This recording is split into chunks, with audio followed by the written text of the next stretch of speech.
Sejak dulu, manusia selalu berusaha memahami siapa sebenarnya yang mengendalikan jalannya sebuah negara. Apakah rakyat? Apakah para pemimpin yang dipilih lewat mekanisme demokrasi? Ataukah ada sekelompok kecil orang yang diam-diam menarik benang di balik layar, menentukan arah kebijakan dan menguasai sumber daya? Pertanyaan ini membawa kita pada sebuah konsep yang tidak pernah usang, yaitu oligarki. Oligarki adalah bentuk kekuasaan di mana kendali negara atau masyarakat berada di tangan segelintir orang saja.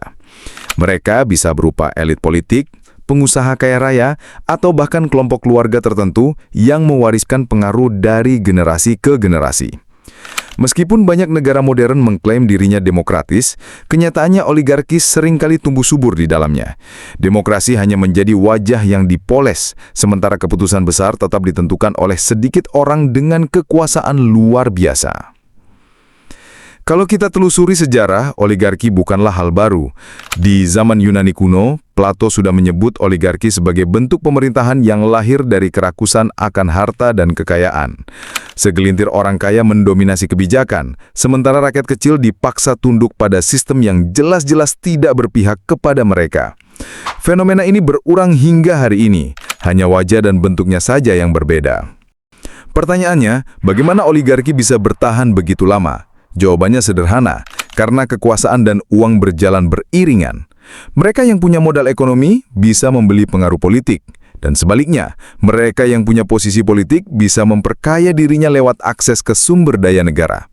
Dari sini terciptalah lingkaran setan kekuasaan yang sulit dipatahkan. Di banyak negara, terutama negara berkembang, oligarki tumbuh lewat kontrol terhadap sektor-sektor vital, seperti tanah, tambang, energi, media, hingga lembaga keuangan.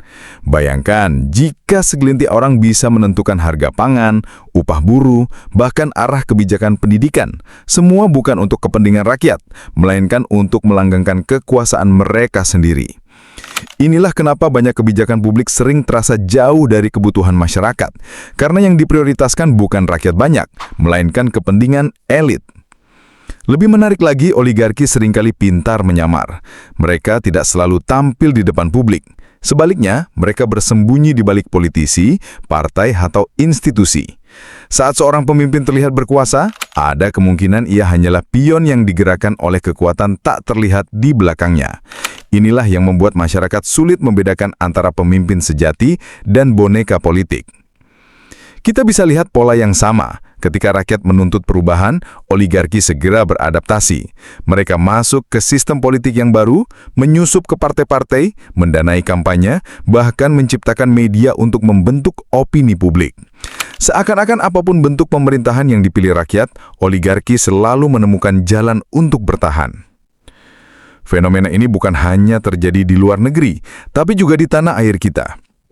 Sejak masa kolonial, kekuasaan sudah lama dikendalikan oleh segelintir orang yang menguasai tanah dan sumber daya. Pasca kemerdekaan pun, wajah oligarki masih bertahan dengan bentuk baru, yaitu kelompok elit yang punya akses pada kekuasaan politik dan ekonomi. Mereka membangun jaringan yang begitu kuat sehingga sulit ditembus oleh rakyat biasa. Lalu siapa sebenarnya yang mengendalikan negara? Apakah pemerintah yang terpilih secara demokratis atau para oligark yang punya kendali atas uang, media, dan kekuasaan ekonomi? Jawabannya mungkin membuat kita tidak nyaman. Bisa jadi keduanya saling terkait. Pemimpin yang dipilih rakyat memang memegang jabatan resmi, tapi tanpa dukungan oligarki, ia bisa kehilangan posisi atau dukungan politiknya. Namun bukan berarti rakyat tidak punya kekuatan. Justru kesadaran akan adanya sistem oligarki ini bisa menjadi titik awal perlawanan. Rakyat bisa menuntut transparansi, memperkuat lembaga hukum, dan membangun gerakan sosial yang independen dari kepentingan elit. Sejarah membuktikan bahwa ketika rakyat bersatu, bahkan oligarki yang paling kuat pun bisa runtuh. Pada akhirnya, oligarki bukan hanya tentang segelintir orang kaya dan berkuasa. Lebih dari itu, oligarki adalah cermin dari sistem yang kita biarkan tumbuh. Sistem yang memberi ruang bagi kekuasaan untuk terkonsentrasi pada sedikit tangan, sementara rakyat hanya jadi penonton. Pertanyaannya, apakah kita mau terus jadi penonton, ataukah berusaha merebut kembali kendali negara? Jadi saat kita bertanya siapa sebenarnya yang mengendalikan negara, jawaban itu tergantung pada kita semua. Apakah kita membiarkan oligarki terus berkuasa, Ataukah kita siap melawan demi sebuah sistem yang benar-benar berpihak kepada rakyat?